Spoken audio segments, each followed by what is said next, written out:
From Kern Government Television, welcome to this week's Kern County Board of Supervisors meeting, originating from the County Administrative Center located at 1115 Truxtun Avenue, Bakersfield, California.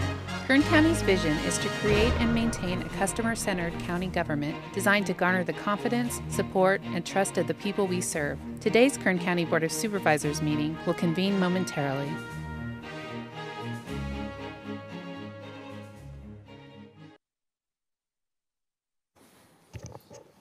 Good morning and welcome to the regular meeting of the Board of Supervisors. Today is Tuesday, April 2nd.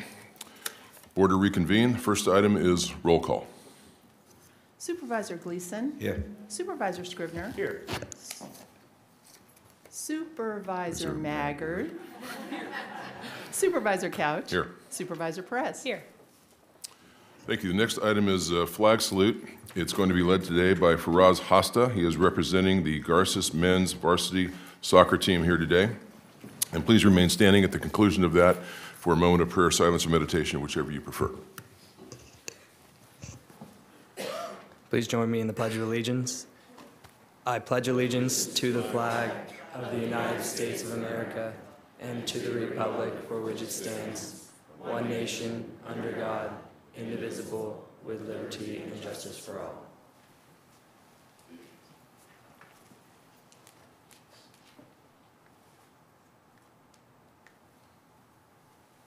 Thank you.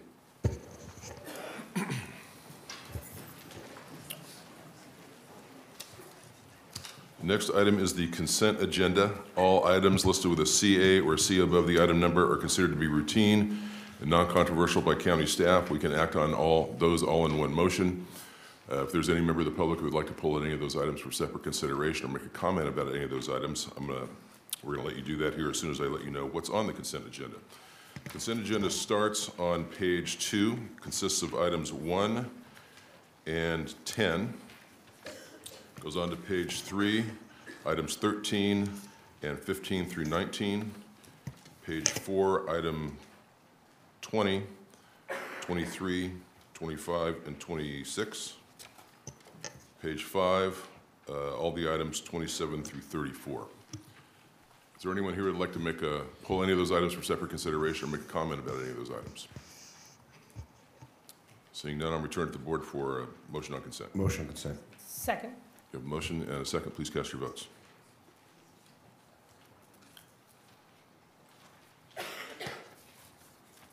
Chairman Couch, my voting panel isn't working correctly. Can we do a voice vote? Sure. All in favor? Aye. Any opposed? Thank you. The motion is approved. All ayes. Thank you. Now we're going to go back to the resolutions and proclamations portion of the meeting, which is at the top of page 2. And I'm going to exercise the chairman's prerogative here and take a few of these out of order. And the chair normally doesn't present proclamations, but I'm going to present one today, and it's item 9. And then I'm going to go to Supervisor Maggard after that. He's going to present items 2, 3, and 8. And I think he's going to do item 8 first, which is for the Garces High School men's soccer team. Item 8, can I make the motion on this? No motion, just a presentation. This is a certificate of recognition honoring Grimmway Academy on their zero waste organics recycling program. So moved. We don't need No motion. Apparently.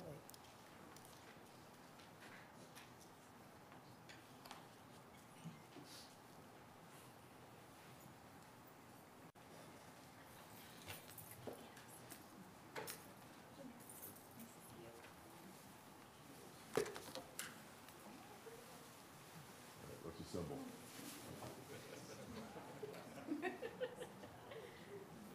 This way. There you go. You guys can stand right here. First, we're gonna face that way first, Okay. and I'm gonna talk a little bit, present this to you. Great. Okay. Then I'll introduce members of our team. Got it. Members of the board and public, it's my honor to present this certificate of recognition today to the Grimmway Academy and Shafter. What they've done is really pretty outstanding and notable, and I have a short way of presenting this, and I have a longer way of presenting this. The long way is where I explain what they've done. probably not as well as Darren is going to be able to explain what they've done. So I'm going to go with the short routine, and then we're going to let the kids jump into this if they'd like. This is presented to Grimmway Academy and Chapter in recognition of their staff and students for an outstanding organics recycling program that reused or recycled all cafeteria waste, that educated the students and families on recycling, health, and wellness, and that composted this waste for use in their own garden where the students grew fresh produce, a true closed-loop recycling program, and for exemplary public service and contributions to the community and to Kern County. And it's dated today, April 2nd, 2019. I'm going to present this to Joanna Kendrick. She is the principal at Grimmway Academy and Chapter, and Joanna is going to make a few comments and introduce us to whoever she'd like. Joanna, congratulations. Thank you. Thank you so much. Thank you. Yes, we very much appreciate the recognition this morning. Good morning. Thank you for having us and for recognizing the efforts of our staff. A cornerstone of our program is to teach our children and our families about health and wellness and environmental sustainability. So I'm going to introduce a few members of our staff and our scholars that have joined us today. I'll start with our scholars. So these scholars are part of our recycling crew. So they are leaders on the campus, making sure that everyone is disposing of their waste properly. So we have Delaney Serranio here with us today, Ariana Orozco, Eleni Magana, and Evan Wisar. I want to congratulate you guys. You've been leaders on our campus, and thank you so much for your service.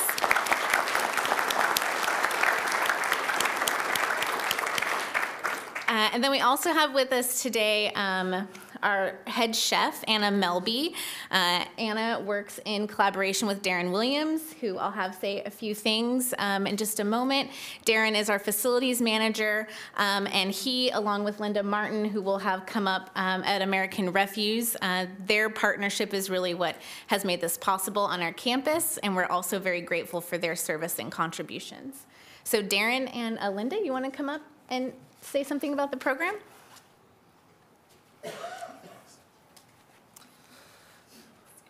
Hi, just would like to thank these kids, most of all, for their hard work and effort. It's not easy to manage all of this waste and compost and just get everybody involved, but thankfully Linda has been there to help us, and everyone's been real supportive, and we just appreciate it, so thank you.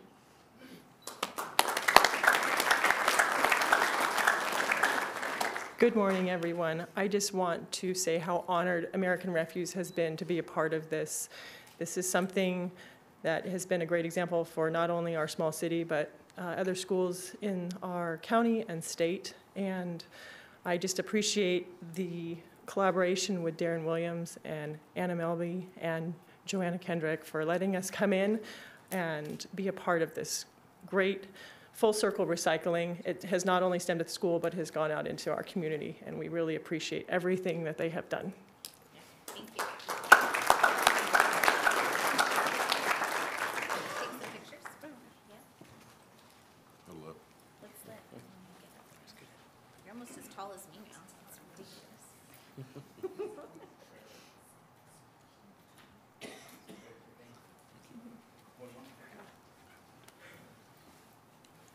Whoops. Thanks.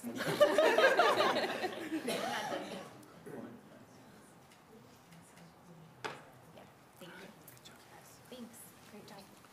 They were very modest. What they're actually doing is diverting, I think, up to 92% of the organics, not the trash, just the organics that are not going into the landfill. So thanks very much, guys.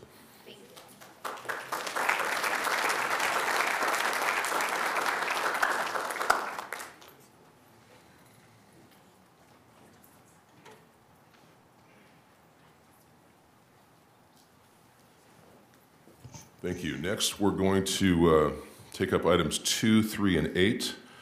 Item 2 is a proclamation proclaiming April 8th through the 13th, 2019 as Plein Air Painting Festival Week in Kern County. Number 3 is a proclamation proclaiming April 2019 as National Poetry Month in Kern County. And item 8 is a certificate of recognition honoring Garces High School men's soccer team as the 2019 State CIF Division 5 champions. Items 2 and 3 require a motion, and Supervisor Magger is going to make all of those presentations. Motion to approve all three. Second. Discuss your votes. The motion is approved. All ayes. Thank you.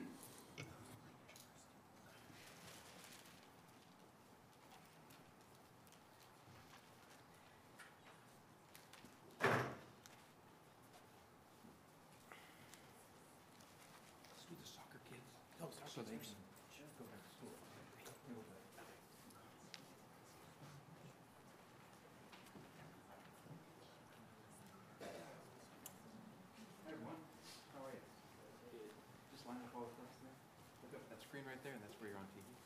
Morning. Congratulations. How are you? Congratulations. Better scoot down a little bit more so everybody can fit. Nice to see you. Hi. Hi. Hi. Congratulations.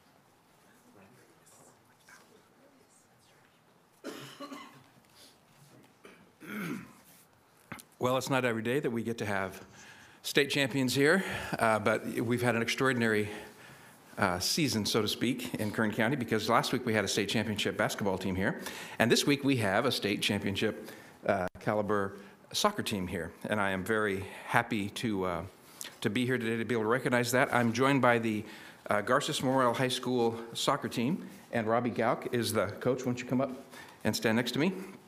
I have a certificate here for each individual member of the team, as well as one that the school can keep that does this. Have you guys been like on a tour? Have you been to a few places besides here? Yeah, I can imagine.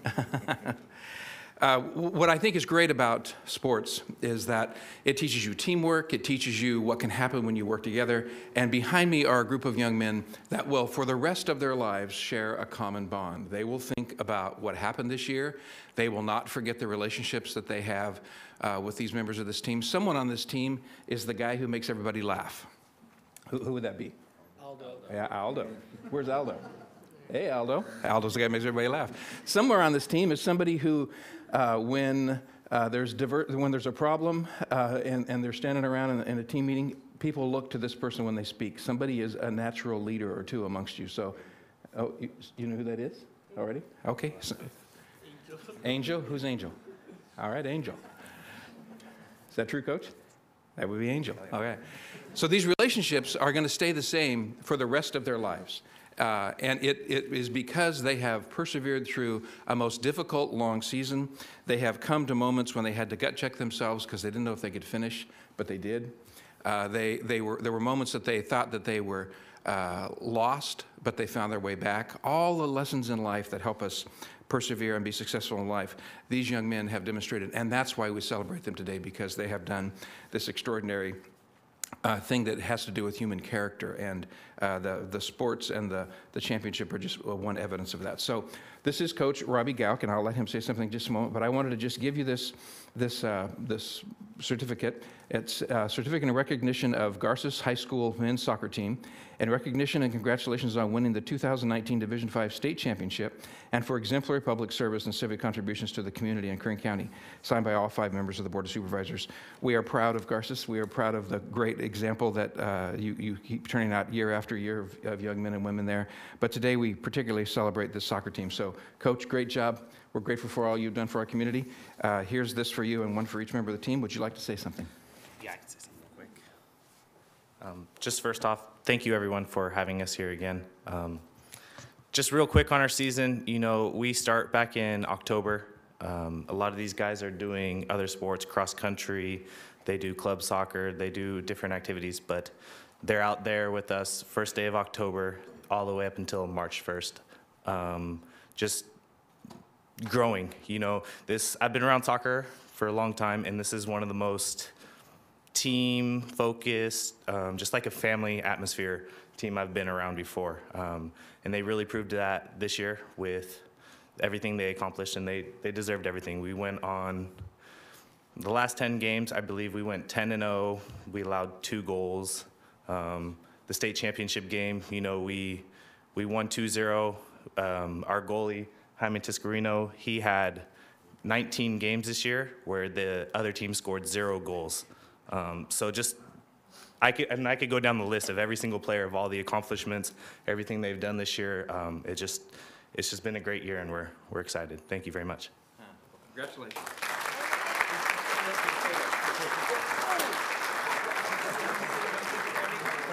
Not the goalie, huh? Okay, let's look over that way, and I'm gonna stand behind you.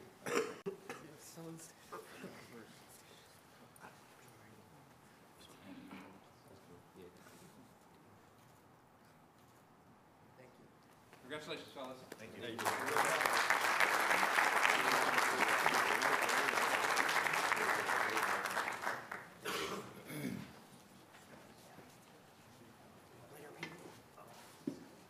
Thanks, Dave, for waiting. This is Dave Gordon, who helps our Arts Council run, function, stay alive, do good things for us. And we have two things to celebrate. Any community is judged partly by its adherence and admiration and celebration of the arts. And we aspire to do that more and more in Kern County. And so we have two proclamations this morning. One, you're going to have to, the second one I don't know very much about. You're going to have to help me with that. But this first one I know something about. It's called the Plein Air Painting Festival. It's going to take place April 8th through 13th. And let me just read this to you, Dave. It says that this is a proclamation proclaiming by the Board of Supervisors, the County of Kern, the State of California, which is officially proclaimed April 8th through 13, 2019, as the Plein Air Painting Festival here in Kern County. It's been entered into our minutes based upon the signature of our Honorable Chairman, David Couch, on the 2nd day of April, 2019. A great week is coming up. We want to celebrate this. There's going to be artists throughout Kern County painting gorgeous scenes from throughout our community. And then we're going to come together and celebrate that and have like an auction of these things that happen. So why don't you tell us first about that? Sure. And I have invitations for everyone here. I started at the Arts Council of Kern as Executive Director 5 years ago, and as a painter and someone who has painted Kern County, we are not short on beautiful subject matter here. We have mountains, fields, rivers, small towns, larger towns. We have everything but a beach, so we have to have some reason to leave. We have a park. And we have a park. We have lots of great parks. Beach park. And so I thought about what if we started a plein air festival and invited some of the best artists throughout the country to come here and paint what we have. And this is our 5th year of inviting 15 artists who stay in people's homes and they go out and paint Kern County and then turn those paintings back into the Arts Council, which we share with the community. And that will be on April 13th. And so we hope everyone will join us and see how respectful and beautiful these artists from outside the area represent our county. It's quite phenomenal. And so thank you for this opportunity. You're welcome. You want to take one picture of both? Or? I don't care. Just take anyhow you want. Not my meeting. Thank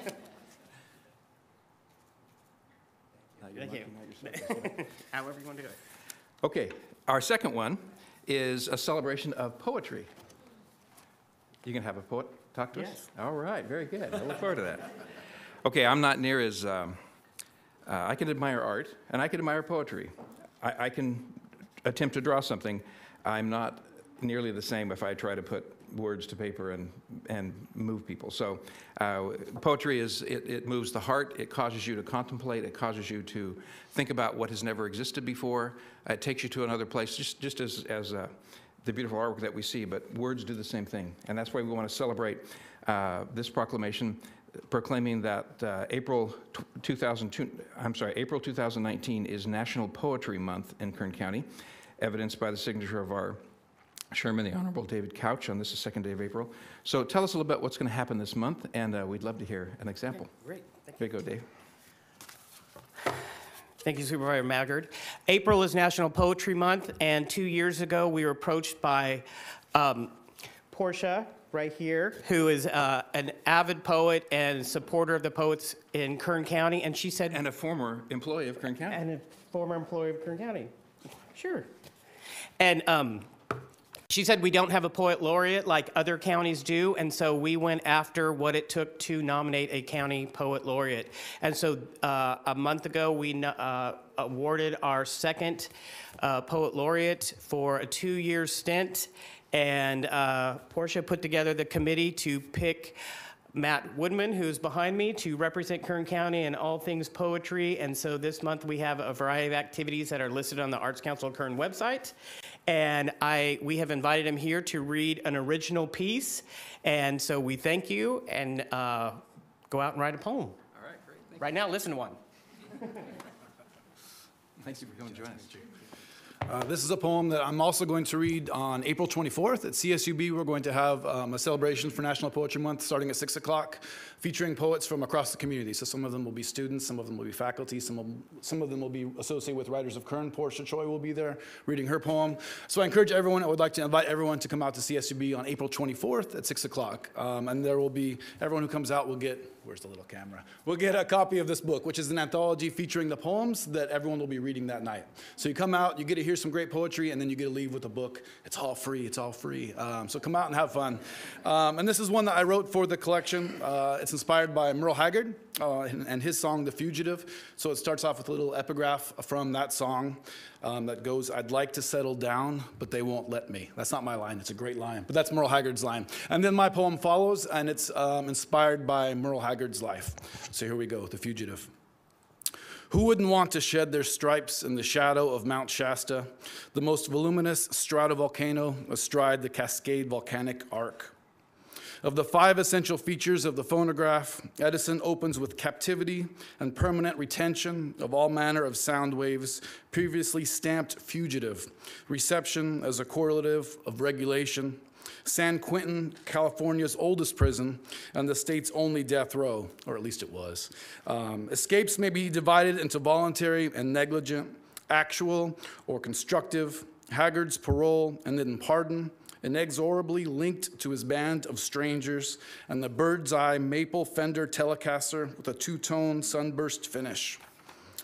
To listen is to risk being moved. We are brief engagements of time and pressure in eruptive, ecstatic song. Who wouldn't want to be born in a boxcar? Thank you for inviting me here tonight.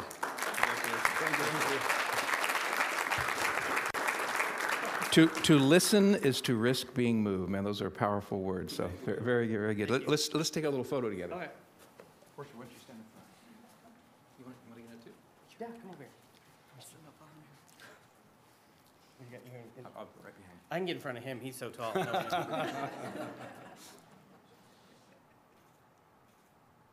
Thank you. Thanks, you guys. Good to see you today. Thank you, you too. Thank you. We appreciate it. My pleasure. Thank you. Congratulations. Thank you. Beautiful. Thank you Portia, very nice much. to see you again. Yes, good.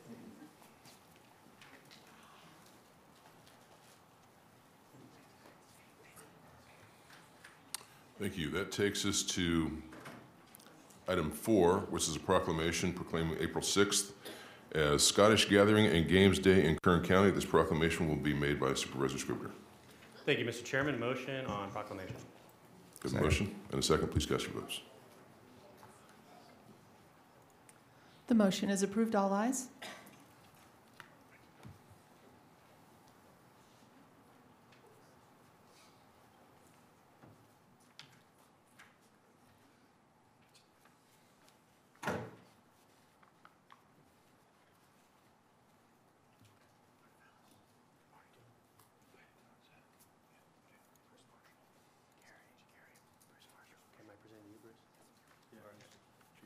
Okay.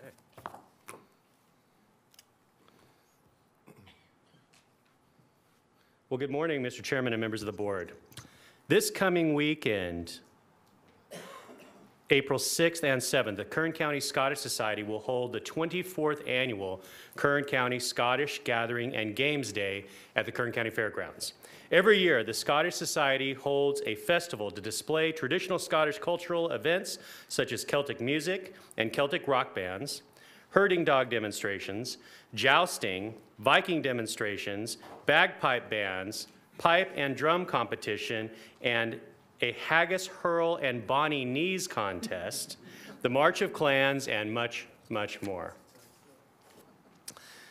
The Kern County Scottish Society was established in 1971 here in Bakersfield with a mission to promote Scottish heritage and cultural traditions, including but not limited to the Highland Games, Scottish country dancing, genealogy, and the preservation of Gaelic, the native language of Scotland.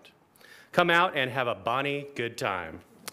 I am going to present this to Bruce Marshall. Is that correct? And you are the Grand Chieftain?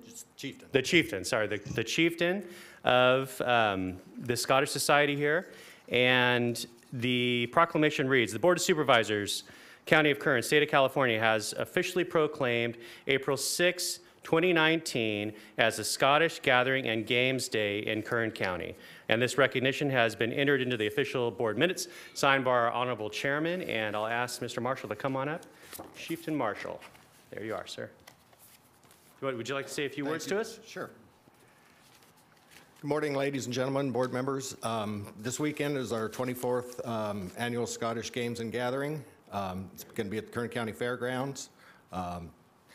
It's our second year that we have a two-day event, so we're looking forward to having a great time out there. We'll have traditional Celtic music and rock music. We'll have haggis hurls, like they were saying, Bonnie Knees.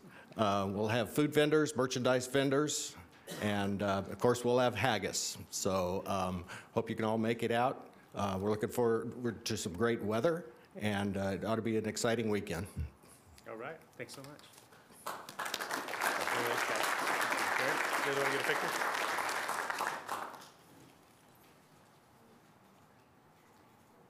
Thanks, guys. Have a good time. Thank you. The next item is item 5. It proclaims April 2019 as Great American Cleanup Month in Kern County, and this proclamation will be presented by Supervisor Gleason. Motion on proclamation. If a motion and a second, please cast your votes. The motion is approved. All ayes.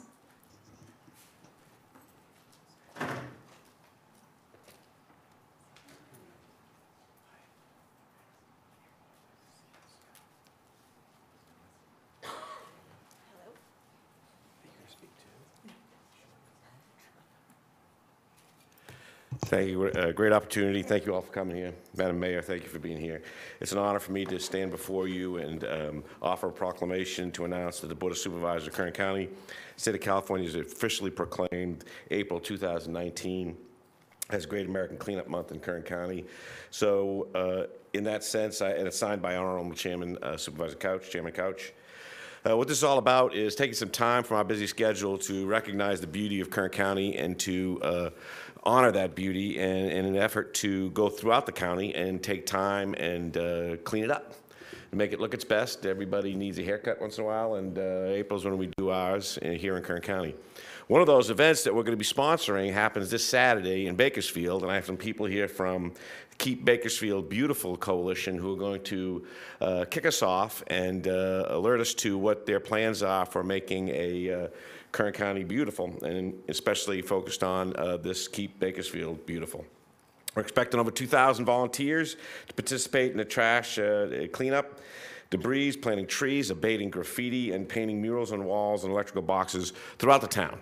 So we have the mayor here. I guess I'll kick off, Mayor, if you wouldn't ask you if you'd kindly, Heather. Okay, Heather, well, it's up to you. Come on up and take the award and offer us some words on. Thank you very much. For what we're going to do. Thanks. Chairman, members of the board, we're honored to be here today. My name is Heather Pennell, and I'm serving as the 2019 chair of Keep Bakersfield Beautiful. We're very excited for the Great American Cleanup on Saturday. A couple of notes that we want to recognize is the Sheriff's Department will be out there helping us. We also have the Sheriff's Activity League that'll be helping with Coca-Cola doing the games. We have Garden Pathways, who has so far the biggest team signed up at 350. That's kind of throwing the challenge out to those that are listening. We also want to say thank you, Chairman Couch. We have a team representing you that will be out there with us on Saturday. And one thing, as Keep Bakersfield Beautiful, we're excited for this coming year as we have been launching Keep Kern County Beautiful, and we're looking for the collaboration among all, and can't wait for this time next year when we have an even bigger cleanup. So thank you for the recognition. We appreciate the honor and do what we can to keep Bakersfield beautiful. Thank you.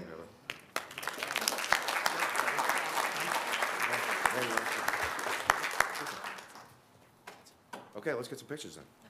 We're done. My team is just short of 350 people. Thanks for the, Bob, thank you. 35. Thank you. Heather, nice seeing you. Mayor Go, I apologize. I should have recognized you earlier. I did not see you in the crowd. Thank you for being here today. Thank you, guys. Items 6 and 7 will be presented by Supervisor Perez. Item 6 is a proclamation proclaiming April 8th through the 12th, 2019 as National Boys and Girls Club Week in Kern County. And item 7 is a proclamation proclaiming April 2019 as Child Abuse Prevention Month in Kern County. Thank you, Chairman. Motion on 6 and 7. Second. Please cast your votes. The motion is approved. All ayes.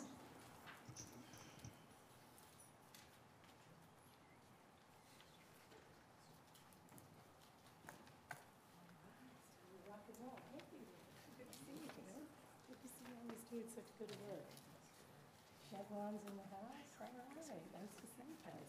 Hey, how are you? Very good. Very good. Good people here.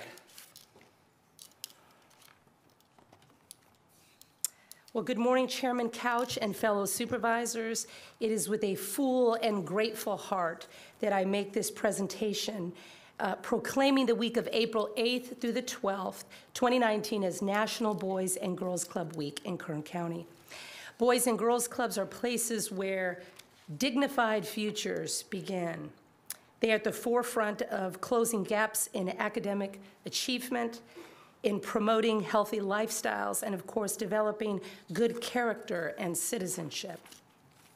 There are 59 Boys and Girls Clubs here in Kern County, providing services on school campuses, as well as clubhouses in Lamont, Southwest Bakersfield, and in my district, the East Bakersfield Club on Niles, 1 mile from my home. I grew up there, by the way.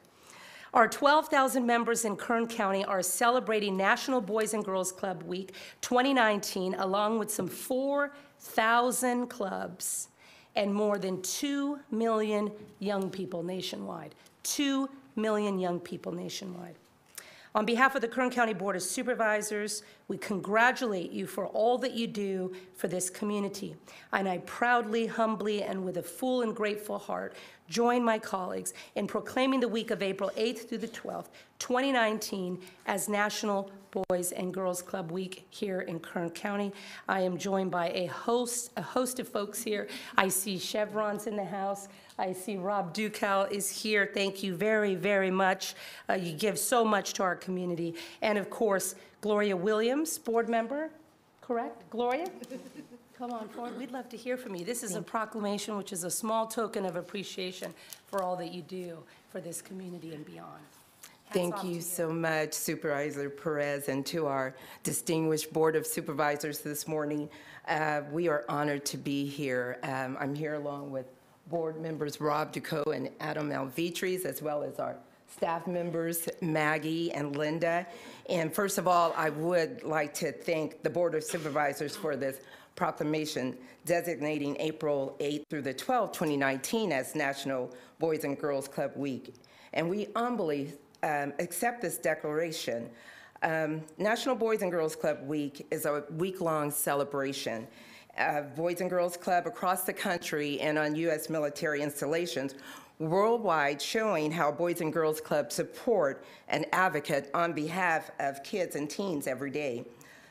I would like to invite the boards of supervisors to come out during that week and tour our clubs. We have given invitations out to the county clerk and just some of the things that will be happening that week. On Monday, we have Open the Door, Take a Tour, so you can come and see what's up at the club. On Tuesday, April 9th, it's Open the Door to Grand Character and Citizenship.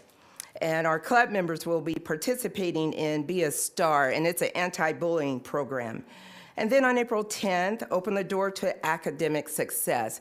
And this is one that that day is particularly dear to my heart. My company, California Resources Corporation, we have implemented a STEM program there, a geology and engineering program, and as well as Chevron, they have a robotics program there. Adam can speak a little bit more about their program. So that day is particularly dear to my heart. So I invite you to come out on that day if you can. Thursday, April 11th, open the door to Career Day. Club members will come dressed, give a 1 to 2 minute speech of who they will become and why. So that should be a very good day. And then Friday, we will end with open the door to healthy lifestyles. And that brings me to our partnership with the County of Kern. We thank you for the partnership that we have with you. We have the commercial kitchen that is producing a little over 18,000 meals per month to feed the children in Lamont, Arvin, and Bakersfield. And then we have the nutrition education programming through the Kern County Public Health Services Department, and that includes 5 of our learning gardens. So your support has truly made a great impact on the Boys and Girls Club of Kern County. We currently average 7,500 youth per day in our after-school programs at, as Supervisor Perez said, 59 Boys and Girls Club sites, and that equates to approximately 15,000 kids annually.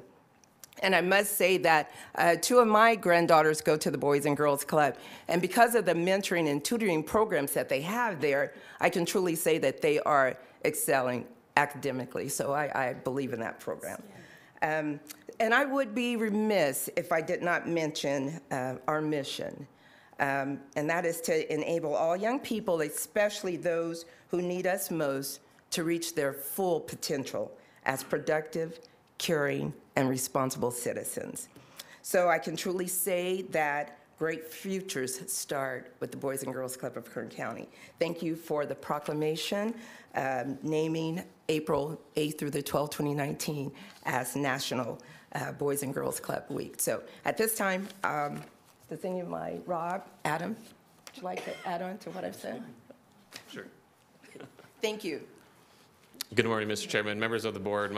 Thank you again for recognizing the Boys and Girls Club of Kern County. My name is Adam Alvidrez. I'm a corporate affairs advisor for the Chevron San Joaquin Valley Business Unit.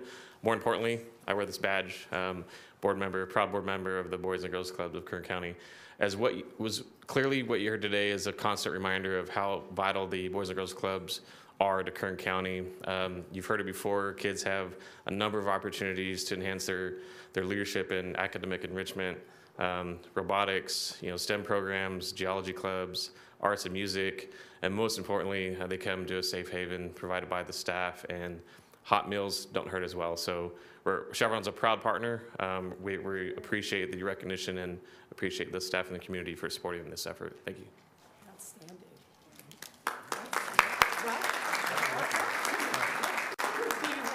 Good morning, supervisors. I'm Rob Duca with Southern California Gas Company, and for 150 years, SoCalGas has delivered clean, safe, reliable, and affordable energy to our customers, and we're proud to be involved in the communities where employees and customers live and work. And our involvement, my involvement on the board of directors with the Boys and Girls Club and our support for the club is just one example. And Gloria and Adam have spoken about the great things that the club does. And Gloria mentioned her grandkids. My kids have both been involved in summer programs at the club in the past and have grown really through their arts program, and they've been very beneficial, and we appreciate your support for the club and your proclamation today. Thank you. Let's get a picture of it. Anybody else? Thank you so much, board, for this recognition. We're going to get a quick picture before.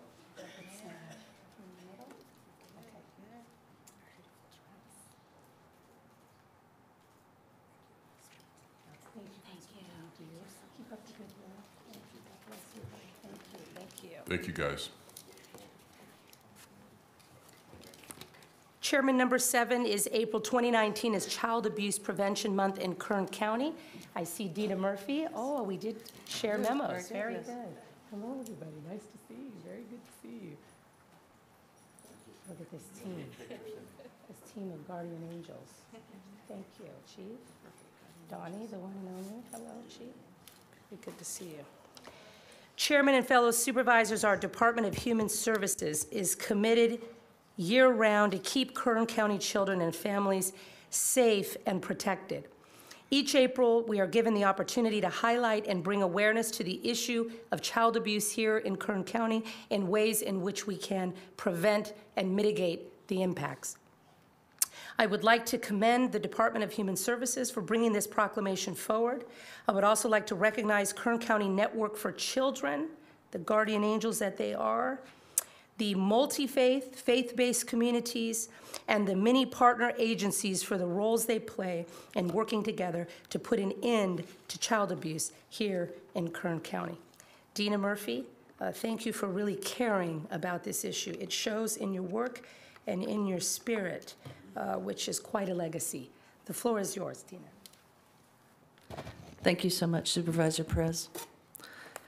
Thank you, Chairman Couch and members of the board, for proclaiming April as Child Abuse Prevention Month. I'd first like to acknowledge the powerhouse leaders behind me who are representing their staff as well here. And I'd like to start with our Sheriff, Donna Youngblood, Chief Lyle Martin, our from Bakersfield Police Department, Tom Corson, Executive Director of the Kern County Network for Children, Chief David Witt, Kern County Fire Department, Bill Walker, Director of Behavioral Health and Recovery, Roland Meyer, Executive Director of First Five, Amy Travis, Executive Director of CASA, Cindy Utes, Chief Deputy Director, Department of Human Services, and in the crowd, if I could recognize and have them stand, Antoinette Reed, Assistant Director over Child Welfare, and Pam Hollowell, Assistant Director over Employment and Financial Service. Antoinette is over the Child Welfare Social Workers, and Pam Hollowell is over the safety net programs in our department for the children and community members.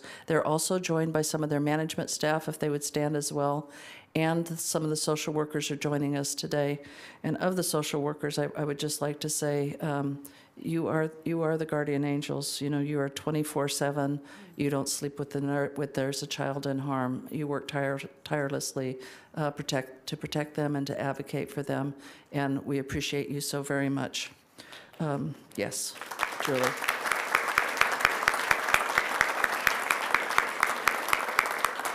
So DHS, along with our partners, we don't do this alone. We collaborate with individuals, organizations who are fully committed to improving the lives of children and strengthening families in our community. Historically, the month of April is devoted to highlighting everything we do to transform our community into a place that actively supports families, strong families, and strengthening families through efforts such as offering parent classes for quality child care, access to affordable health care, parenting education resources, assistance with employment services, access to substance abuse and mental health programs. And we continue to focus on child abuse prevention and want the community to know that we need your help. We need your help on an ongoing basis. And we ask again in the month of April for your unwavering commitment to looking out for the little ones in our community. I've said every year I wish not to come and make the presentation where I have to say that we've lost lives, but we've lost another little 4 babies in 2018, and they were a year or under, so they were all little tykes. They are not school age. They are not viewed under the eyes of the mandated reporters.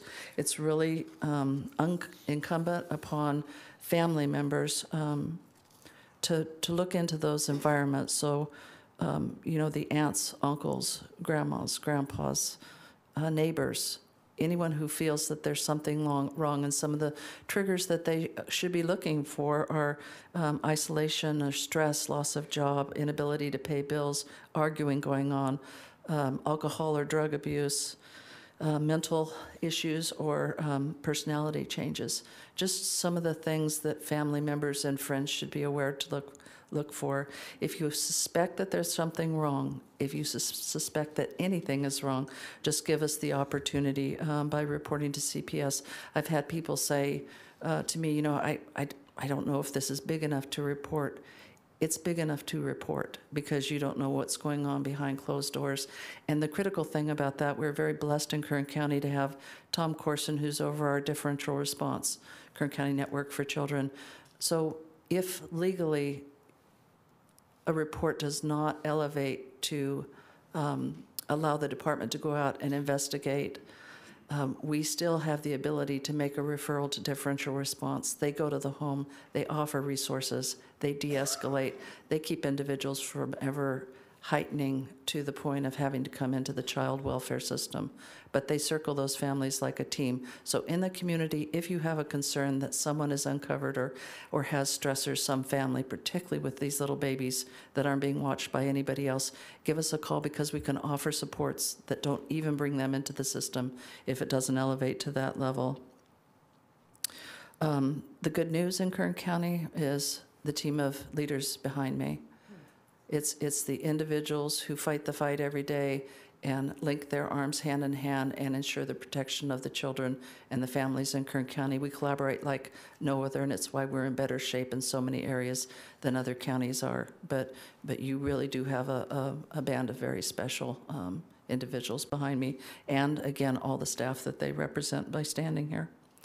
So this month, on Friday, April 12th at 10 o'clock in Ridgecrest, I'll be joined by Supervisor Gleason for flag raising for one of the little ones that died out in Ridgecrest, and we're partnering with Ridgecrest Regional Hospital for that. And anyone is welcome to join each and every one of these events that I mentioned. On April 18th, the Kern County Network for Children will be holding a call to action event on building resilience through understanding substance abuse and addiction. And we all know that so many times there is substance abuse and alcohol and things like that that are factors in the child abuse situations. On Friday, April 26th at 10 a.m., we'll be hosting a flag raising in front of the Department of Human Services building at OC Sills. And additionally, we've invited local churches to again participate in Blue Sunday. It's a time when they come together, they pray for the lives of the children who are lost, and also recognize the victims of child abuse, because those are far-reaching even beyond the lives lost. And families suffer the tragedy of that for the rest of their lives as well. So thank you so much for recognizing April. Thank you for your recognition of the incredible people standing with me, and we commit to you for another year of absolute, as I said earlier, unwavering commitment to this community and protecting the safety of the children. And I know I speak for every one of my partners in that. Thank you so much. And if our sheriff or the chief would like to say anything, they are most welcome. My gosh, they both said they're good. I can't believe them. Thank you very, very much for this proclamation.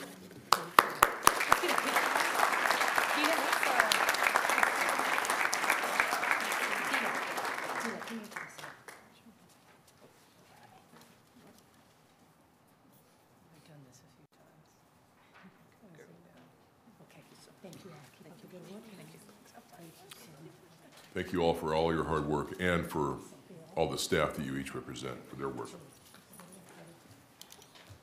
Thank you, Supervisor.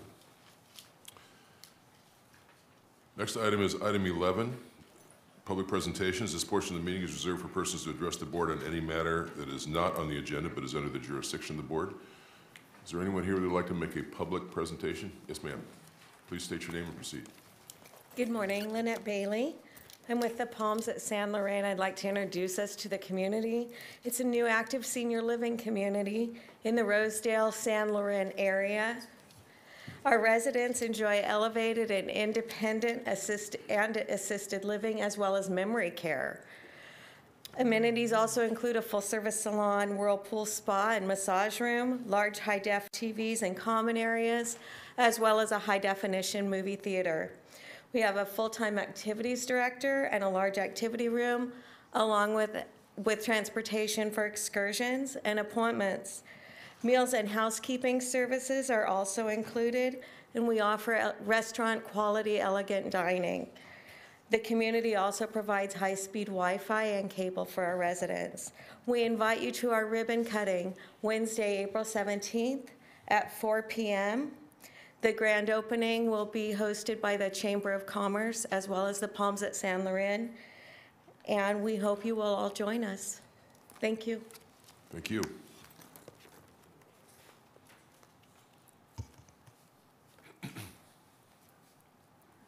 Good morning. My name is Marta Musen, M-U-H-S-E-N.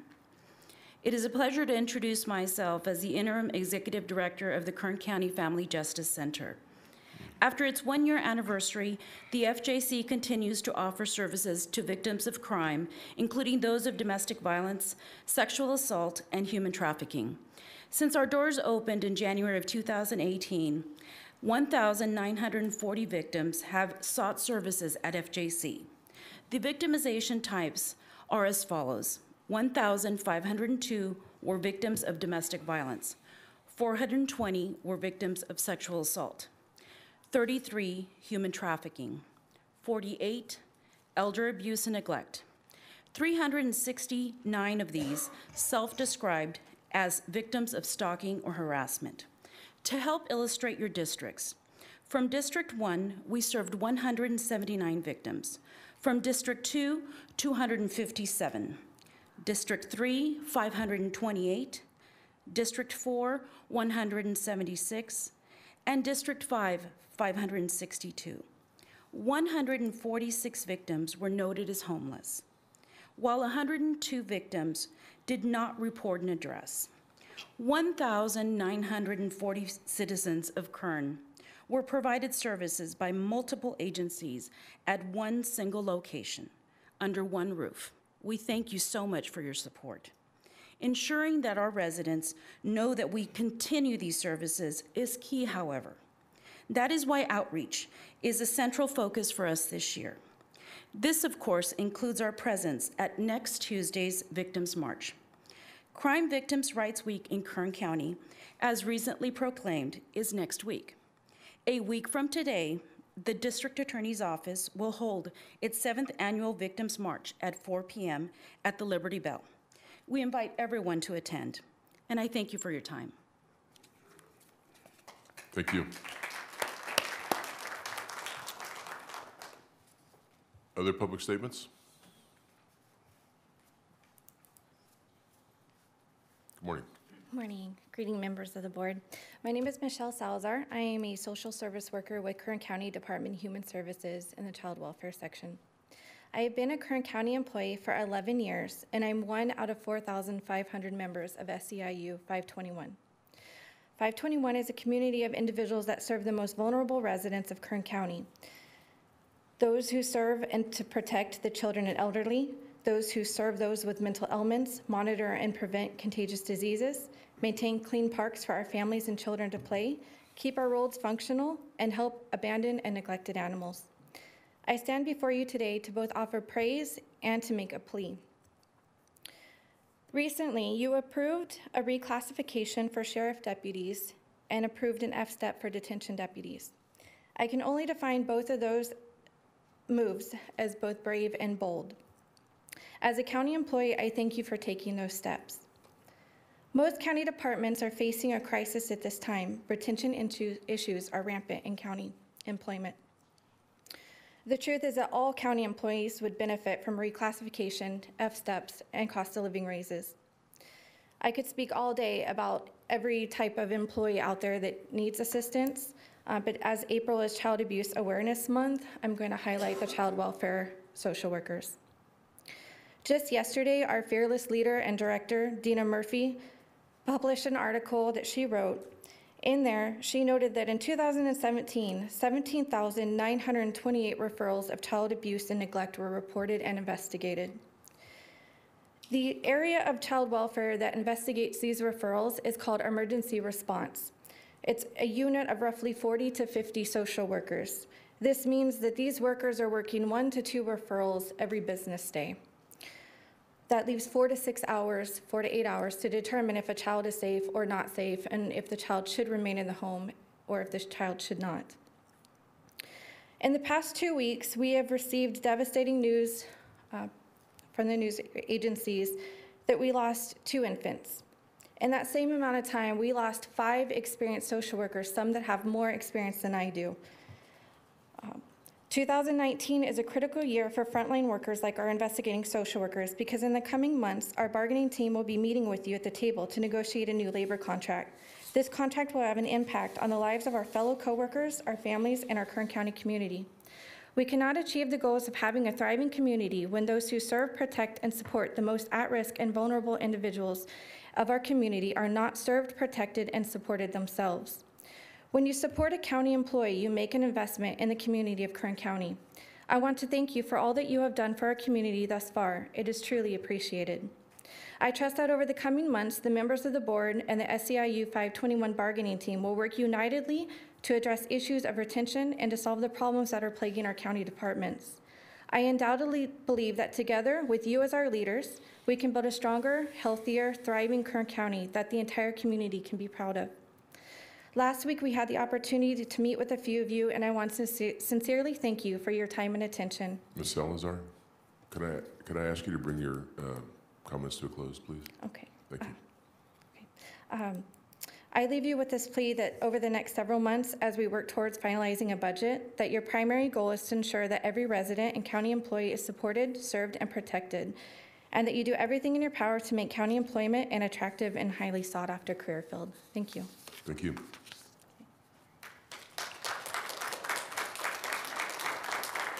Other public comments? And we just remind everyone that we try to maintain a 2-minute time limit on these. Thank you. I'll try. Good morning.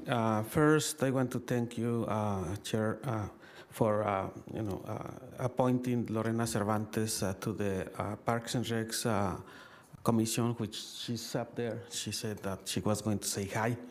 Thank you. I think the next item is board member statements, and I was going to do that. Okay. Thank you for stealing my thunder, Gustavo. So I'll send you my invoice for helping you. Yeah, what I want to present today, and I have also some residents from Lamont and Arvin. Last time I came, we talked about, my comments were about the budget, county budget for this year. And today I come to present what we put together with communities from all the way from Lost Hills to Lamont and between, of what communities ambition the county to consider when approving your next budget. And some of the areas that we want to see more investment is on complete streets, which I think the American Society of Civil Engineering gave Kern County a C. So, and they recommended the Kern County to allocate constant income there. So, knowing that the county will continue receiving the state income for streets and roads, we believe that the county will be in position to do that. Also, parks and recs is another priority for the communities, especially low-income communities. The flooding issue, we know that it is moving in Lamont. Thank you, Supervisor Perez, for starting that one, and Supervisor Couch for keeping, moving that issue in Lamont, but there are other areas in Kern County also that need attention. So that's another area that the communities are asking the supervisors to consider. So that's, in general, I just went through key pieces, but I have the copy, and please review it. Please consider these recommendations from the communities, and next meetings, some of the residents from different communities may come and talk about specific to their communities, but this is all communities that we work with in most of the Kern County. Thank you. Thank you. Other public statements? Hi, my name is Jasmine. I live in District 5. I was wondering, try not to get emotional. Sorry, give us your name again, ma'am. Jasmine. I'm so sorry. I live in District 5 and I need assistance with Mrs. Perez.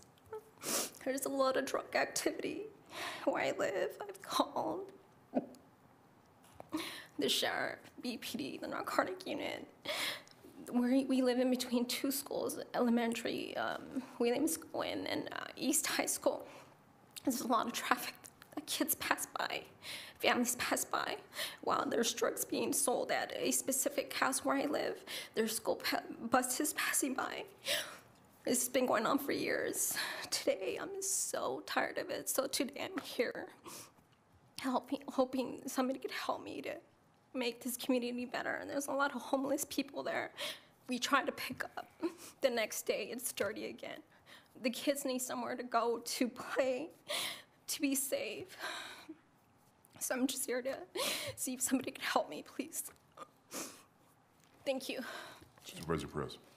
Thank you, Jasmine, for coming. My staffer, Christian Romo, told me you may be here today expressing your concerns for what is a very difficult and dangerous situation. So I'm glad that you're working with him. I know he's working with the sheriff for additional patrols and also Get Bus for lighting issues.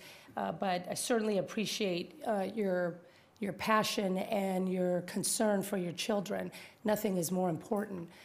And thank you for being here and for sharing your heart. Please continue working with Christian. We're focused on this area, and we'll be in communication with you. But thank you for being here and you know, speaking out to your government. That's how you change things. So thank you.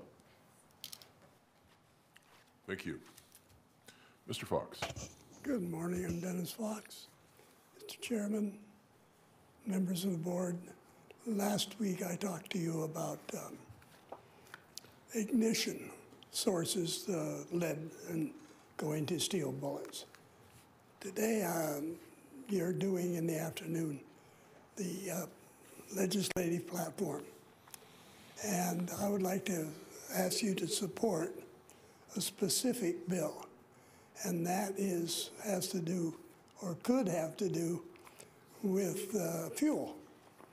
And that is, the bill is number 487 by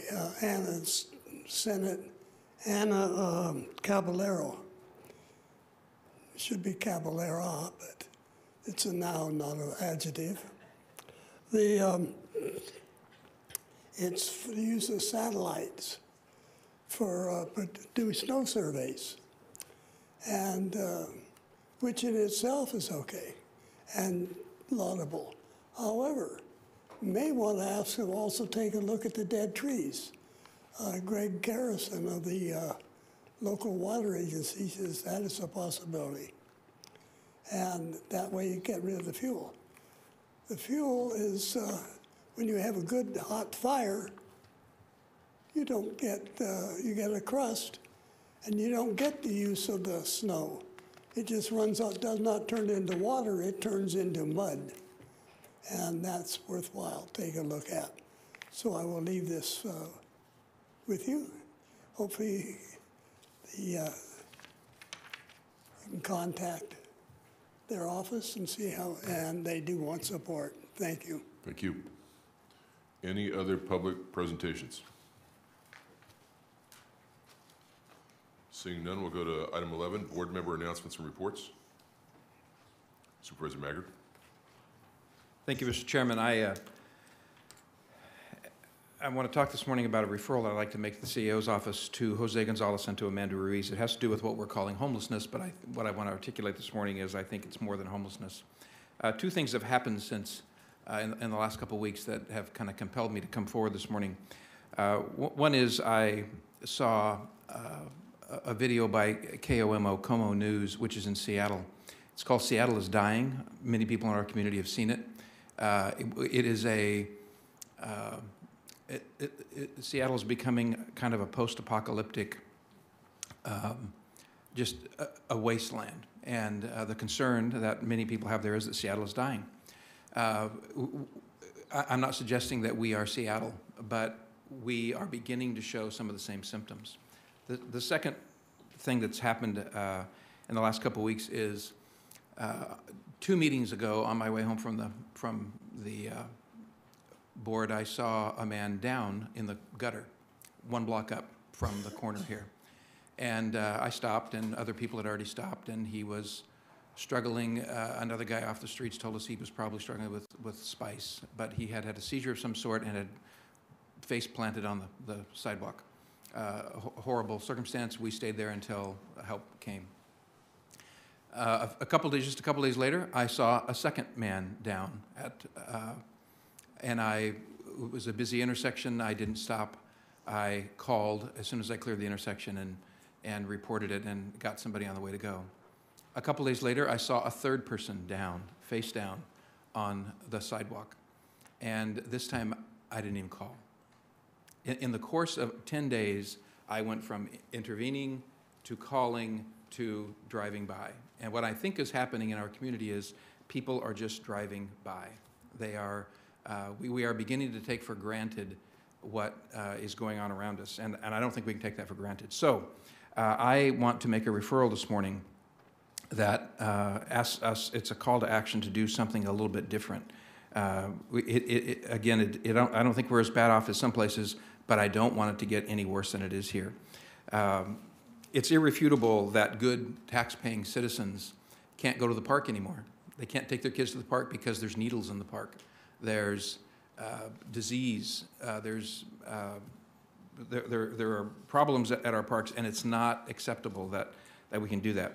And one of the reasons I think that's the case is that we're not enforcing our laws. I'm not chiding, I'm not giving a hard time to anyone, and certainly not to law enforcement. But some change, some shift in how we deal with it, I think has to happen. Because if we don't, to ignore the people on the street is to doom them, and to ignore what's happening and not do something different is threatening our very way of life. We can't let that happen. So there are some, here's what I'd like to suggest that we do. I'd like to work with the group I just talked with the CAO's office, and look at identifying, this strategy was employed in another city in America. They looked at the top 100 most common offenders, the offenders that offend most often in their community. And they discovered that amongst those 100 top offenders, some of them had in the last year, had 60, 80 different interactions with law enforcement. 100% of them were homeless. 100% of them had drug addiction. And 48% of them had mental health issues. It's a very common pattern. So how do we intervene in that? I've talked with Bill Walker numerous times about how do we mandate that someone take the medicines they need for mental illness, for example. So there's a program in Providence, Rhode Island, and I want us to explore whether this program might work here. I recognize that this is potentially bigger than just Kern County. It's the state prison system would have to be involved as well. But certainly within our jails, I'm interested in doing this. And it's easy for government to say, there's 100 reasons why this can't work. Well, I don't want to hear that it can't work. I want us to figure out how it can work. So here's the program in Providence, Rhode Island. It's called the MAT program, Medication Assisted Treatment. And when someone is arrested, they go into the jail system, and they are put on a mandatory drug treatment program. They use either methadone, Suboxone, or Vivitrol. And these people have an illness. You have different opinions about what it means, but they basically have an illness. And the goal is for them to stay on their meds the rest of their life, just like a diabetic does. They discovered in their program there in Providence, Rhode Island, that 93% of those inmates, when they were released, stayed with the program. They were transformed from being lost and basically dying before our eyes on the street to being in a program and being able to escape it.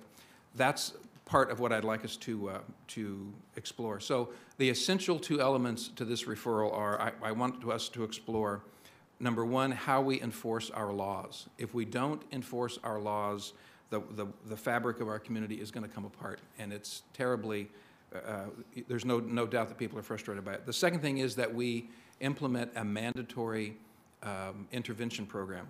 And that mandatory intervention program, the goal would be that can we conceive of a way that once we arrest those who are offending for whatever those, and we target the 100 that are the top offenders that are causing most of the problems in our community, once we have them in the system, they're put on a mandatory intervention program. And part of the terms of their probation when they leave is they must participate in this program. I'm not knocking the wonderful people that are helping us, but this is not just a housing problem. This is a drug addiction problem, and this is a mental health problem. And we're not focusing on that enough. So I'm eager to work with Mr. Walker from our mental health, with courts, with probation, with BPD and Kern County Sheriff's Office. It'll involve the district attorney in the city of Bakersfield. All of us together need to have a conversation about it. So that's my referral to staff. If we don't do it, we're going to watch people die before our eyes. And if we don't do it, we're going to lose the beautiful place that we live. So that's my referral. And Mr. Chairman, I thank you for letting me talk about it in a little bit more detail than normal. But I look forward to working with the CEO staff and then coordinating a roundtable with these other folks as we move forward. So thank you very much. You have a motion. Let me make a quick comment. I saw the same video, and I agree with everything that you just said. I think we need to attack this issue separately. The video was sent to me by Mr. Turnipseed, and since we're on this subject here, I want to give you an opportunity to make a comment if you'd like. If you don't, it's okay. The focus of this would be countywide, because we got some problems outside of Bakersfield that in Kern River Valley that specifically. Yes, sir. It should be countywide. Let's invite all the cities to. And it's the 100 top offenders in all of Kern County. Morning. Mr. Chairman, Michael Turnipseed representing Kern Tax. When I first saw this video, I was amazed. It was amazing. But as you saw in the video, there are places that are doing things differently. And I don't expect us to reinvent the wheel all the time, but to find the best practices. I send lots of emails with things like this, but this caught a lot of attention because it's a hot issue in the community. So there needs to be a joint community effort, city, county, whoever else in all the departments, to have a comprehensive answer. And it seems that Rhode Island seems to be working, but we saw, what, 5 minutes, 10 minutes on a video. Maybe there's something better somewhere else. We just need, since we're starting to pour this money in, this oversight committee for the city measure in, $9 million for facilities they recommended last night. So I think we need to have a plan. I know you're going to spend some money today, but it seems pretty, for me and the observations, there's all these pieces like this, and there's really not the coordination needed. You know, there needs to be a general at the top, like in the war, you know, there's a general that drives the thing, and we need to have somebody or some group really drive it and have the authority and the ability to drive it. Any questions? None. Thank you. Thank you. Thank you, Mr. Chairman. I received the video from Wendell Vinson, a local pastor here in town, so it's making its rounds through many circles, but I appreciate the interest of Mr. Turnipseed. Chairman. You want to go first? Are you going to talk about this issue, ma'am? Yes, I just had a report on the medical assisted treatment that you mentioned. So back in August, Amanda Reese from the County Administrative Office. Back in August, we did apply for a grant to explore that option of providing medical assisted treatment in our jail. And so we formed a collaborative team, which includes our office, the Sheriff's Office, Behavioral Health, Probation, and Kern Medical. So the past few months, we've been meeting with the other counties to kind of go through how we can implement that in our jail. We have already obtained several doses of Vivitrol, which will combat opioid abuse, especially for those that are coming into our jail under the influence and are willing to take that course, and also match it with case management services. And Kern Medical has taken the lead on that. And we are waiting on to see if we will get an award of over $200,000 that will help us expand that pilot program in our Lauderdale jail. So, and I'm more than willing to meet up with you or do an additional report at another meeting to really go into the details of that program. I'd love to meet with you as soon as possible. Thank you. Part of the implementation of it is not just, how do you get the people in the program? And much like we had our gang task force a few years ago, I'm not equating homelessness with gang activity, but much as we had a gang task force then that focused on who were the folks that were causing the problems in our community, and we dealt with that. That changed the face of gang activity in our community. Much the same way, if we create a task force for this specific purpose, we can affect those who are causing the most problems and then work our way to others as we go along. So Thank you, Mr. Chairman. Thank you, Amanda. Thank you. Supervisor Perez. Thank you, Chairman. I want to happily support the motion and thank Supervisor Maggard for so passionately addressing this issue in the community.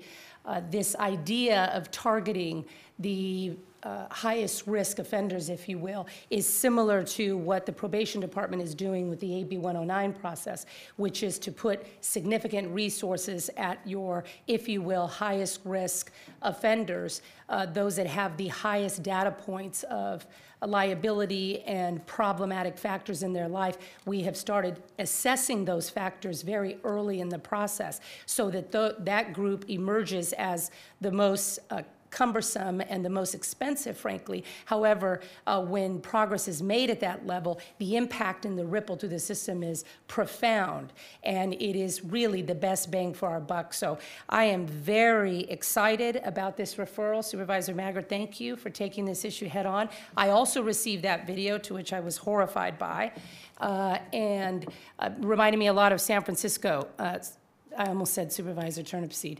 Mr. Turnipseed, I saw that video and I was compelled. It reminded me a lot of San Francisco, and I thought a lot about the group that we have formed to deal with workforce issues and the way in which we have intentionally diversified that group to all subject matter experts that can help us with these areas. That's what it sounds to me that the referral is focused on, and so I'm excited about that. Last week, I haven't talked to you about it yet, Mike, but I saw an incredible presentation by Fresno, folks in Fresno, folks in Orange County that are doing really, really cutting-edge work on their ordinances, on their relationships with the private sector, on the ways in which Orange County is enticing, market-rate housing owners into a process with the government that will get people off the streets and begin to approach these issues holistically.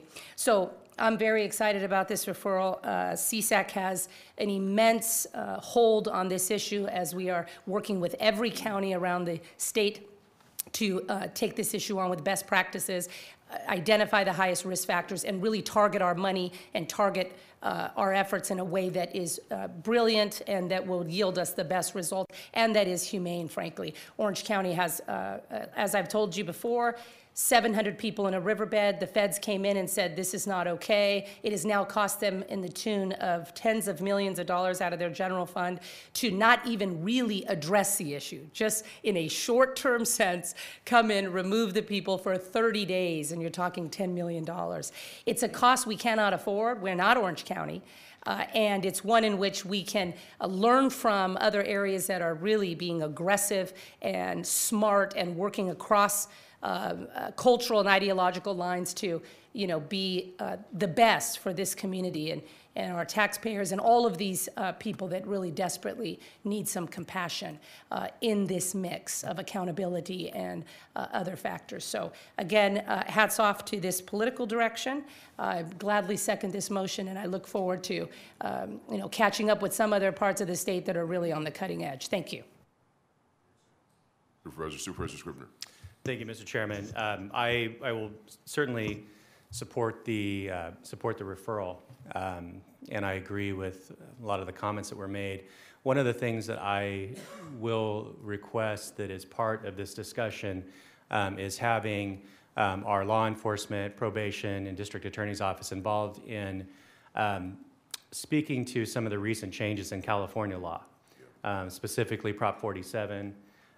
Where now possession of meth, heroin, et cetera, are misdemeanors rather than felonies. And what impact that has had on compelling individuals to get off narcotics. You talked a lot, Supervisor Maggard, about what happens once you're in the jail. Obviously, enforcing our laws is something that's important. That's something that we all want to see happen. We know that our law enforcement has been strained because of staffing issues, but they've also been constrained because of changes in the law. Their ability to arrest folks for theft has been greatly reduced because of those changes in California law. And so they need to be a part of this discussion because some of this may be compelling the state legislature to make changes to allow our law enforcement to do their job and also to compel people to seek treatment. Because right now, I don't see a whole lot of compulsion for someone to seek treatment if all they're getting is a ticket and an expectation that they show up to court. My thought is probably the officer that wrote the ticket showing up to court, but the person that received it is not.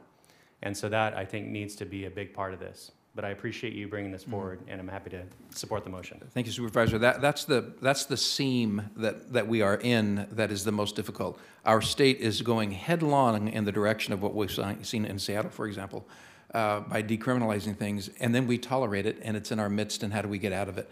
So how do we find a way to apply it on the local level, that's why probation has to be involved.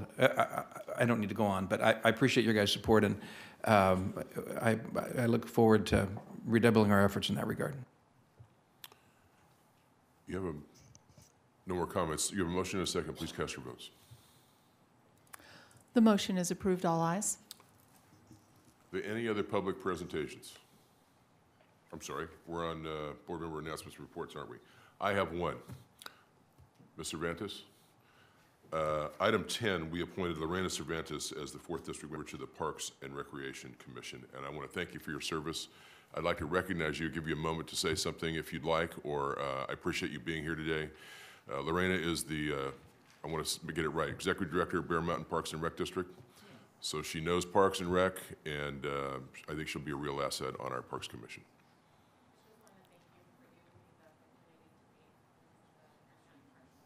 You're very welcome. Thank you for your willingness to serve, and thank you for being here today. Any other board member announcements or reports? Okay, that takes us to item 14 under Behavioral Health and Recovery Services. This is a proposed agreement with Flood Bakersfield Ministries to provide outreach, engagement, and housing case management services. Good morning, Mr. Walker.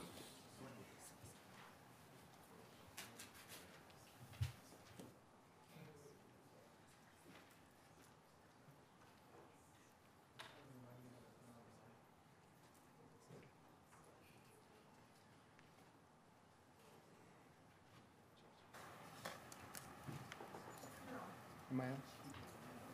Okay. Thank you. Good morning, Chairman, members of the board. No, you're not on. I'm not on. Okay, now you are. I am on. Thank you.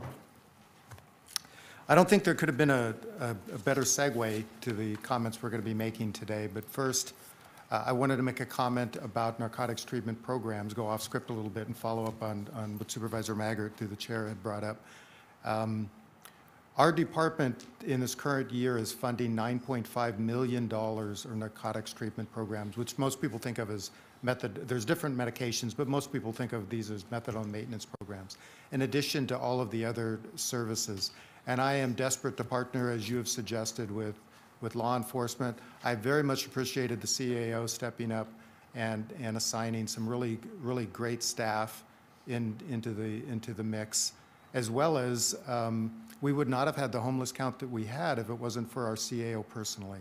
He stepped up. He worked with all of the departments to have more boots on the street for that count, and I don't think we always realize what different people are doing in the mix of these things. Next year, our budget for narcotics treatment programs will be $10.5 million. In addition, I really appreciate Amanda's comments about the medication-assisted treatment, which is generally a form of narcotics treatment programs, and that they have shown that doing these starting within the jails is very successful. So again, I appreciate you, Supervisor Maggart, for doing your own research and coming to us and saying, hey, we should be doing this. And in fact, we're having meetings right now to do just that. But please keep any comments coming to us, and we're very appreciative of them.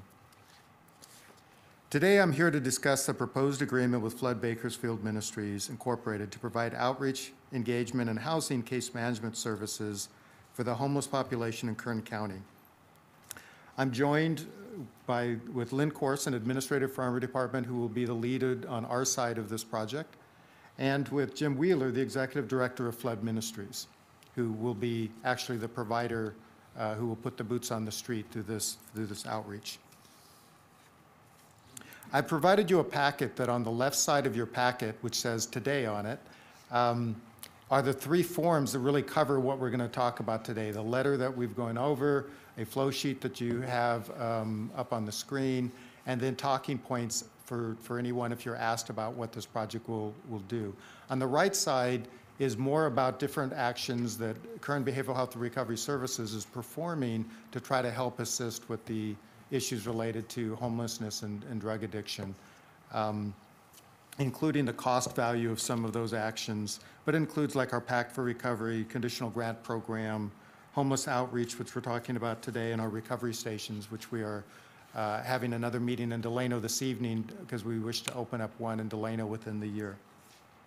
Also in that right-hand side are the two No Place Like Home first submissions and the point totals, which looks like we are very likely to get those housing projects funded and built. We know we won't build our way out of homelessness, but just another piece of the entire package. Again, today, Behavioral Health and Recovery Services request the approval of an agreement with Flood Bakersfield Ministries, Flood, to provide outreach, engagement, and housing case management services for the homeless population, beginning April 2nd, 2019, today, through June 30th, 2021, an amount not to exceed $2,969,547. This agreement is funded by the Prevention and Early Intervention component of the Mental Health Services Act. The department initiated the Homeless Outreach, Engagement, and Housing Case Management Program because we wanted to increase homeless individuals' ability to access behavioral health services. The program is developed to engage and link individuals with untreated mental health and/or substance abuse disorders to ongoing treatment services. The next sentence I'm going to read twice. The program will serve individuals and families in metropolitan Bakersfield and the outlying areas of the county who require such services and will include street and homeless shelter outreach as well as outreach to existing clients who have disengaged from treatment. And I'm just going to highlight a portion of that sentence, and the outlying areas. We really do understand that this happens in Tehachapi, this happens in Mojave, this happens in Fraser Park, it happens in Delano, it happens in Wasco and Arvin, it happens everywhere, and that Flood Ministries is going to be exercised across the county. In addition, what's not on today's table is that we're providing dollars to our providers in those areas to have staff that could also outreach for people who are having trouble to engage. The agreement has been approved as deformed by the Office of County Council. Sufficient appropriations are included in the department requested fiscal year 2018-19 budget to fund the agreement. Therefore, it is recommended that your board approve the proposed agreement. I have put on the board in front of you a flow sheet. And the importance of the flow sheet is quite often we talk about one thing we're doing and often not in the context of many other things. And so what I'd like you to see is the olive green is really what Flood Ministries is going to be doing. So you see this massive work of outreach, and all the elements to the right cover the actions they'll be doing. One thing that isn't clearly on the sheet is the coordinated entry system, which is the new computer system that will help track homeless across the county. And you'll see how then they will work, whether it's to our agency or other agencies or people who literally just need to get housing assistance, but they will work across the spectrum and be a vital link to one of our biggest gaps, which is boots on the street.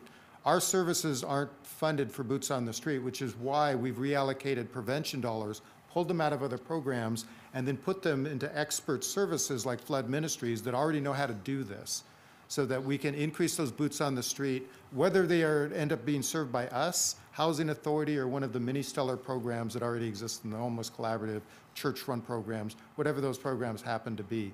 These are very flexible service provision outreach that they're able to do with the way we've constructed these dollars. With that, I wanted to give a moment for Jim Wheeler, who is the Executive Director of Flood Ministries, to make some comments. Thank you, Mr. Walker. By the way, I just spent the last 2 years working for the County of Orange, and if you want to have a conversation with me, I could offer some very good insights into what was going on down there, what worked and what didn't work.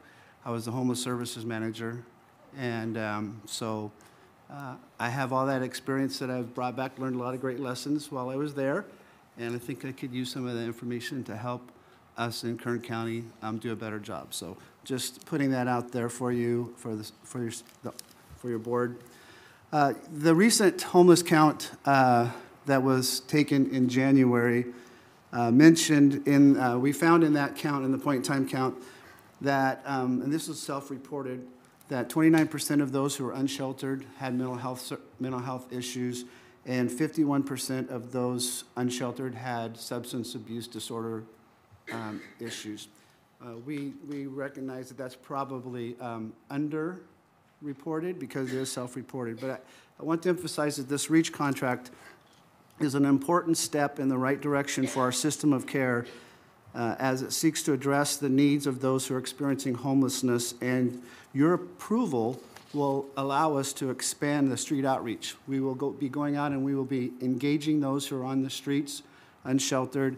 We will be assessing their needs, and we will be linking them to services, whether they're mainstream services like those that are provided at the county level, or they're community services like those that are provided by the Homeless Collaborative, the Continuum of Care. We will seek to leverage this funding against other local, state, and federal funding opportunities that are coming to our community, such as the Homeless Emergency Aid Program, California Emergency Solutions Housing Program, No Place Like Home, the Recovery Stations, Coordinated Entry, Home Safe, and even Measure In. This contract is obviously not a panacea, but it's an important piece of the puzzle in our efforts to reduce and end homelessness in Kern County. We still need more to do to fill the gaps in our system of care. For example, we desperately need a low-barrier shelter that will provide for pets, partners, and possessions, and I think Measure N will be hopefully helpful in that direction. We at Flood Bakersfield Ministries are excited about this opportunity to expand our mission, which is to reduce homelessness and transform lives. We're grateful to Mr. Walker and Lynn and his team at Kern Behavioral Health for seeing the need and finding the designated funding resources to allow us to meet that need. Your board's approval of this contract is also greatly appreciated, and I'd be glad to answer any questions that you have. Thank you.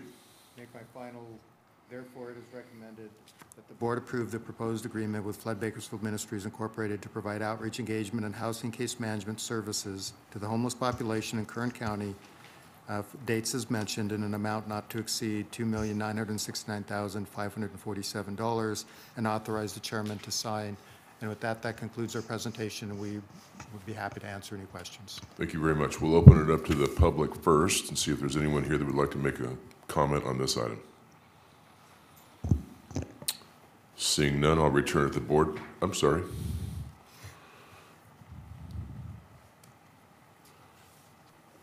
You know, before I'm done this year, I'm going to get you a seat down front. No, thank you. I don't speak that often. Michael Turnipseed, representing Kern Tax, Mr. Chairman. After watching the Measure N since the process that was brought up, and seeing and monitoring the 4 meetings the Oversight Committee had, one of the big questions that came out continually from the Oversight Committee was, you want $9 million. How many beds? Couldn't answer. Who's going to manage it? Couldn't answer. What services are going to be provided? Couldn't answer. Still couldn't be answered last night when it was approved. I hope the city, and Alan says we're working on it, well, we got a big leap of faith out of 8 people last night, actually it was 7, last night, to recommend to the council to spend $9 million without a game plan. That's what I talked about a little bit earlier. We have to come together with a concerted effort, an organized effort, not all these silos, but a unified effort like Supervisor Perez on workforce. When we brought workforce in, we brought unions, we brought schools, we brought the training people, we brought everybody to the table. And it wasn't just workforce. Because of that collaboration, a year later, we started in 14 and 15, Kern High changed its whole philosophy.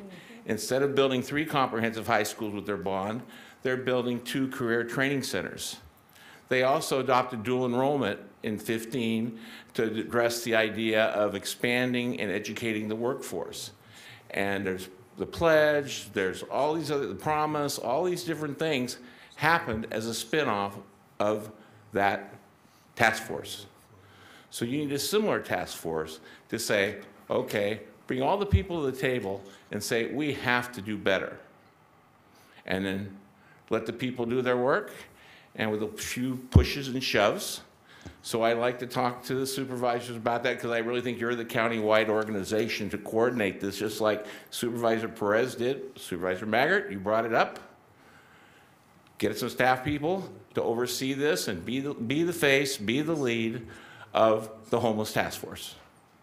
And let's try to replicate the model that has already worked in this county with really pretty astounding success by just bringing people all to the table and putting together plans to address the needs we have in our community. Again, thank you for bringing this up today, and I just want to make sure we don't have a comprehensive plan. So that's our #1 need. Thank you. Chairman, can I say something to Mr. Turnipseed? Is he? Certainly.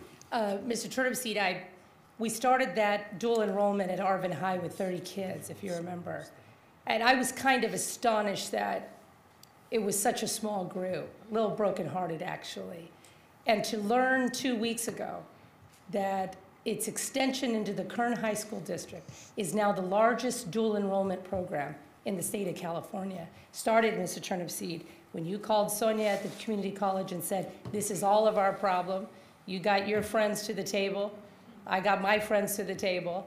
And we said, this is one in which we can't even afford to be politically correct on. We just need to move and move fast. And now it's the largest dual enrollment program in the state of California. That's hats off to you, Mr. Turnipseed. I mean that. Well, thank you, but it was all the partners. All the partners in education stepped up.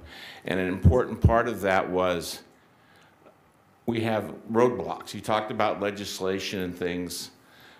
There's always things you have to overcome, but when you and Sonia Christian and Brian Schaefer got together, you kind of moved mountains to within 3 months start a dual enrollment program in the Kern High School District that started out quite small.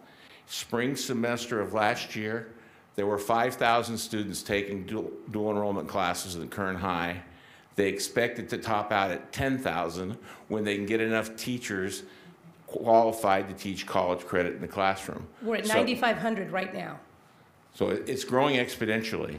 So we can do the same thing with homelessness if we get the right people at the table. So you have now kids that are graduating at Kern High that have the potential, that have 3 semesters of college done. Eventually it'll get to 4 semesters. They'll be able to get AA degrees in high school, just like the wonderful program's doing in Delano. So we're on the right path. We're doing it on workforce. Let's do it on homelessness. Thank you. Other public comments? I was just about to recognize you. Thank you. Thank you, Chairman. Supervisors, my name is Andre Gonzalez. I'm the City Councilman representing Ward 2 in the City of Bakersfield. I'm here today in a similar spirit as what Mr. Turnipseed is speaking of, that idea of partnership and collaboration. The City of Bakersfield, through Measure N, will be funding a low barrier shelter in Metro Bakersfield at the tune of $4 million. This will provide additional beds for those individuals who have pets, possessions, or partners. In addition to that, we will be investing another $5 million for affordable housing. But we understand that we can't do that alone. That it's important for us to identify individuals who are unsheltered and homeless, to get them into that temporary shelter, but then also to ensure that there's a flow out of the shelter into long-term housing. And this is where the outreach really is critical. We need professionals who are trained and who are skillful and experienced at working with those individuals, whether they be on the streets or in a temporary emergency shelter, and get them out of that shelter and into, again, long-term stable housing. And so we understand, and I have had many conversations with my colleagues on the council and with the city manager with regard to partnering with the county and other agencies. We understand that, and it's important for us to coordinate our efforts. And it's critical that we see this homeless outreach program come into fruition at this time. Thank you. Councilmember Gonzalez, thank you for being here today. Any other comments? Mr. Gill. Good morning, Chairman. Louis Gill, Bakersfield Homeless Center. I am here to just voice support for the proposal from Kern Behavioral Health and with Flood Ministries. We have definitely seen the county step up over the last couple of years. There's been increased interest and investment into the work that we do. We know that we've got a lot to do, and this is a very bold first step, and I look forward to what we are going to be able to achieve together. And very interested to speak with you, Supervisor Maggard, specifically on that recommendation. So thank you. Look forward to that, Louis. Thank you. Any other public speakers? Okay, I'll return to the board for questions, comments, or action. Supervisor Gleason. Thank you, Mr. Chairman. I was lucky enough and blessed to have a town hall meeting last week in Lake Isabella. And I brought up, the fire chief was there, I brought a bunch of folks up there to introduce our new department heads. Jose came, a bunch of people, and we had a wonderful time. It was really well, it was a great town hall meeting. I didn't invite the sheriff because I didn't want to be associated with the sheriff. No, I didn't. I wanted to make his functions discrete from all the other functions, so I purposely didn't invite him or probation because those are problems unique in of themselves. Long story short, it was really quick for all of us to understand that the homelessness issue was, at that town hall meeting, the #1 issue that is plaguing Kern River Valley. And it's a true statement. I'm not exaggerating that the problem has expanded beyond what it once was. Our pit count proved it. And it is, one of the things I walked away was that it has a very real impact on the economic development of our communities. So not only is it bad for those people who are suffering under bridges, but it's also bad for our businesses, and it's imperative that we take action in a holistic fashion. I agree with what Mr. Turnipseed said, and that I found in my life that it's better when you look at things from a higher perspective and come on down on them and have to understand the true nature of the solution which we must present. We have to identify what that solution is, and then once we identify it, understand where we are, we can figure out how the heck we're going to get there. So I'm thankful to everybody for the conversation. I'm thankful for the opportunity to support this motion to Flood Ministries.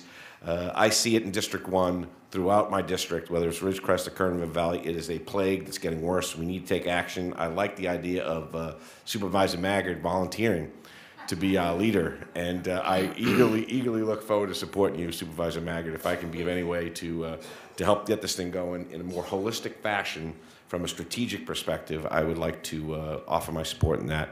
And I don't know if has a motion been made? No. I'll let Mr. Supervisor Maggard make the motion, but I'll be glad to second it. Then I will make the motion that we support the staff's recommendation. Supervisor Maggard. Thank you. I will heartily second that motion and embrace the idea of forming a task force. Like I referenced earlier, we will move forward and do that, and I appreciate your guys' support for that. Mr. Wheeler, it's nice to have you back. Please arrange, I can't see you because of the corner of the dais, but I see you over there. Hi. Please arrange to come see me as soon as possible, and we will have a discussion about Orange County. But this is great. I'm happy to second it and look forward to, we're going to change this thing. Supervisor Perez. Thank you. Bill, I look forward to understanding on a more comprehensive level the way in which Flood is going to be held accountable for the dollars they receive, for outcomes that are measurable and that can be reported with a sense of real accountability to the board. I know you get that. But I look forward to that because I think it's part of the comprehensive plan where we look at numbers and we're able to gauge, are we succeeding? In the same way the probation department has targeted the high-risk offenders and are putting a different kind of resources there. They're dealing with it as an entirely different population. They're having major reductions in recidivism. It's really working, which is extraordinary and so exciting. So again, thank you for your work and for reaching out to other experts. I think we can make major progress when we're on the same page. So I'm excited. Thank you. Thank you, Supervisor. We look forward to meeting those expectations. You have a motion and a second. Please cast your votes. The motion is approved. All ayes. Thank you. Brings us to item 21 under this County Administrative Office. It is you've been waiting for this for an hour and a half, haven't you? Yeah. Proposed selection of Cherry Road Technologies for the replacement of a countywide system for human resources, payroll, and financial management. Mr. Alsop. Thank you, Mr. Chairman. Good morning, members of the board. Mr. Mac Avancina, who is our Chief Information Technology Officer, will handle this item this morning. Thank you, Mr. Alsop. Chairman Couch, Board Supervisors, good morning. We are here to seek your board's approval to move forward with implementing Kern County's next generation enterprise resource planning system, also known as the Kern Accounting and Reporting System.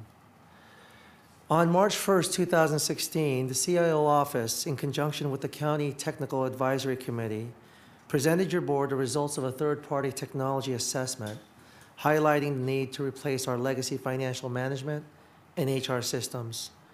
The problem statement concluded that this is the highest technology risk at the county.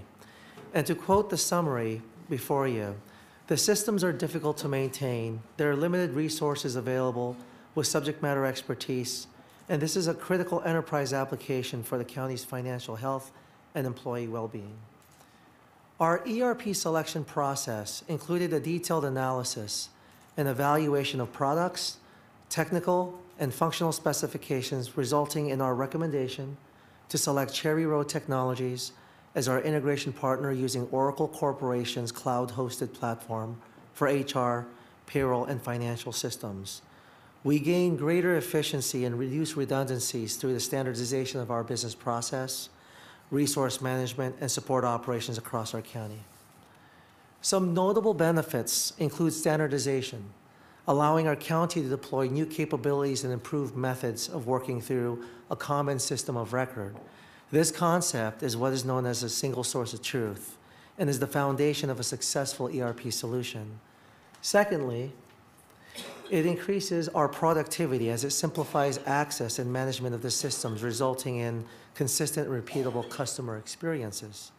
Moreover, aligned to your board's Lean Six initiative, this is a platform that encourages our continuous improvement culture and provides detailed analytics and reporting capabilities to measure our services and ensure best practices continuously. As illustrated on the screen, we are at phase 1, the vendor selection. Today, I am seeking your board's approval to authorize my ITS team to conduct contract negotiations with Cherry Road and start the transfer of auditor-controller IT-related positions to ITS and build out the next deliverable, the statement of work. Additionally, we intend that once we move forward with developing our statement of work, subsequent application rollout updates will be provided to your board.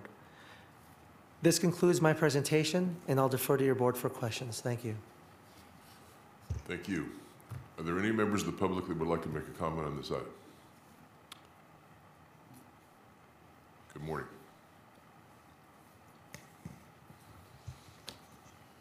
Good morning, Mr. Chairman, members of the board.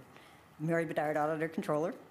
I would like to say how delighted I am that the very lengthy 2.5-year RFP process, we are now moving forward on replacing our 47-year-old payroll and 40-year-old financial systems. The RFP committee made an excellent choice in their recommendation of Cherry Road to be the implementation partner for a fully integrated cloud solution from Oracle. This solution will enable my office to perform our core functions and provide your board and the people of Kern County with objective financial management, analysis, and accountability. While we will need to continue to maintain and support our existing accounting systems during the course of the implementation, I have received assurances from the County Administrative Officer and the Chief Information Technology Officer that sufficient resources will be available to meet our priorities for maintaining the current systems. I look forward to working in partnership with the Chief Information Technology Officer and Cherry Road Technologies in bringing this modern accounting system to Kern County, which will benefit county government for years to come and enable us to provide transparency and accountability to the citizens of Kern County. That concludes my remarks. Thank you, Ms. Bedard. Any other public comments? Seeing none, I return to the board for questions, comments, and action. Supervisor Perez. Thank you. I appreciate your hard work and competency on this issue. I did sense a little frustration. 2.5 years is certainly longer than I'm sure we wanted. But I have a suspicion that these processes are going to become much more efficient under your leadership specifically, and I'm really grateful for that. You're really shrewd, I think, delivering for this county in big ways already. And so good eye, Ryan, of course, and great teamwork, and appreciate what you're bringing to this team, sir. Thank you. Supervisor Perez, thank you. You have a motion. Was that a motion? Kind of sounded like a motion, but I don't remember you saying. Second. Supervisor Perez, are you good with the motion? Okay, sorry. You have a motion and a second. Please cast your votes. The motion is approved. All ayes.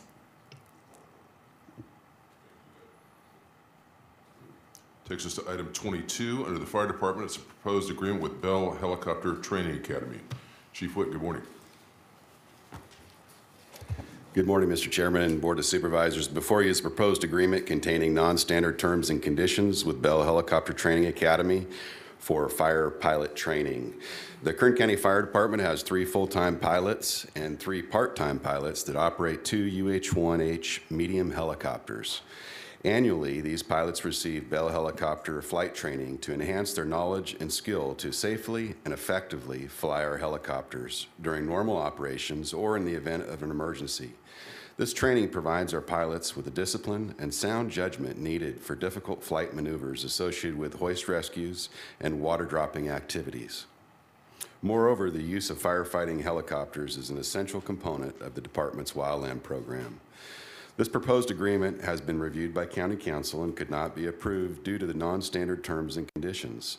The operation of the helicopters is an inherently high-risk activity with Bell Helicopter Training Academy, is requiring the inclusion of the following non-standard terms: no warranty, limitation of liability, indemnification, choice of law and jurisdiction, cancellation of training, and insurance. Given the subject matter of this contract, County Council has indicated that the inclusion of these non-standard terms represent a high risk to the county. However, the department considers this training essential to reducing our overall exposure that a critical incident involving our firefighting helicopters may occur. Therefore, it is recommended that your board approve the proposed non-standard agreement with Bell Helicopter Training Academy for fire pilot training and authorize myself to sign the document. Thank you, Chief. Is there any member of the public here that would like to make a comment on this item? Mr. Fox. Yes, Chairman, members of the board. Why I support this, there's 2 main reasons why you need this. Going back to the cause, and you're dealing with the effect. The cause is the global warming. You're not getting freezes in the winter that kill the insects. And the insects that overwinter produce more insects. They were keeping, freeze would keep them at bay. So you've got to get rid of all the tree, because it's like one little kid showing up in school with the measles, they all get the measles. And that's why you need them. The other reason that you're having a problem with them is that now we have people that do not want the trees taken out of the forest, and it's over capacity, the carrying capacity. And you're going to give the trees, sell the trees to those rich logging companies and the sawmills. That's bad. However, it's nice when after the fire they get the same trees at salvage prices. It's damn near free. Thank you. So I really support it. Thank you. Thank you. Any other public comments? Seeing none, I'll return to the board. Motion on staff's recommendation. Second. You have a motion and a second. Please cast your votes. The motion is approved. All ayes. Thank you, Chief. Item 24 is a request to approve and accept the Wonderful Company grant to provide additional operating hours for the Wasco Branch Library and appropriate unanticipated revenue in the amount of $20,000. Ms. Sullivan, good morning. Good morning, Andy Sullivan, your Director of Libraries. I'm here with Sherry Wade, who has made great inroads in the last 3 to 4 years in the North County area, Wasco specifically this morning, and with the wonderful company. They've supported us the last 3 years with adding additional hours, Tuesdays and Thursdays afternoon, 1 Saturday a month, a lot of programming, and it's really done wonders. But it's really not my story to tell, it's really Sherry's story to tell. So I'm going to allow her some opportunity to let you guys know all the good things going on in Wasco. Thank you. Since I'm from the library, Chairman and members of the board, I want to tell you a story. Once upon a time, there was a woman named Mrs. Smith, and her house was just a little drab. And her friend, Mrs. Allen, came over and brought her a magic geranium, and they put it in the middle of her kitchen table. Then her kitchen table needed to be painted. And then since that was painted, they needed to paint the chairs. And then they needed new curtains, and then they needed to paint the walls. Well, finally, she painted the whole house, and then she painted the outside of the house. And then she made a lovely dinner for her family. Our magic geranium is the wonderful company who saw the community of Wasco Branch Library as worth investing in and giving it a boost. This is the 3rd grant from the wonderful company for Wasco. And we asked the Wasco company, the Wasco community, what they wanted, and it was a resounding more. They want more hours, more staff, more programs, and more books. So with the help of our magic geranium and a partnership with the adult school, the hours have been increased by 32 hours per month, and the staffing has been increased by over 40 hours per month.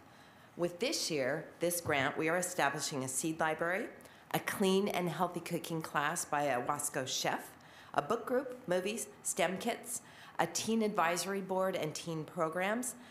The teens help plan the programs. The Bakersfield Museum of Art is another partner, and of course, more books. The reaction by the public is that they're using their library more. There's an average of 200 people per day through the doors, and on Tuesdays and Thursdays, when it's sponsored by the adult school, they're only open for 3 hours, so that's kind of a lot of people coming in.